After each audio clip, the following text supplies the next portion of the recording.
Pourquoi moi? Pourquoi vous?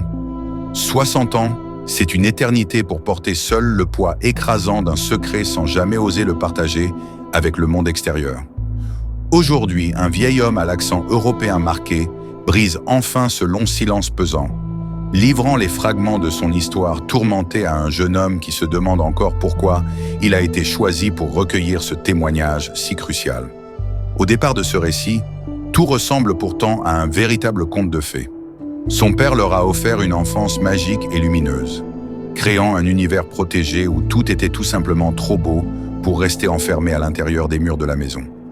Mais derrière cette beauté apparente et artificielle se cache une réalité historique bien plus sombre et cruelle. On regarde ce vieil homme comme un simple étranger, un individu un peu étrange et décalé, un marginal solitaire avec qui personne dans le quartier ne voulait jouer autrefois. Pourtant, entre ces deux générations que tout semble opposer, un lien invisible et puissant se tisse progressivement à travers l'objectif d'une caméra.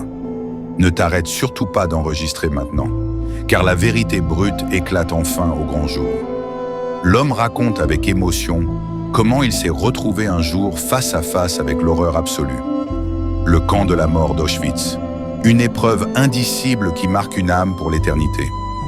Ressent-on une culpabilité dévorante pour avoir survécu là où tant d'autres sont tombés injustement?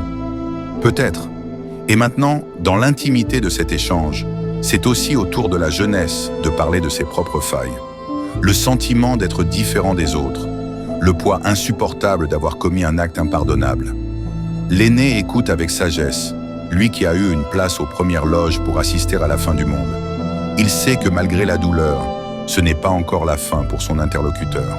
Il a traversé la guerre, la séparation brutale et l'espoir fou d'être un jour réuni avec ses proches.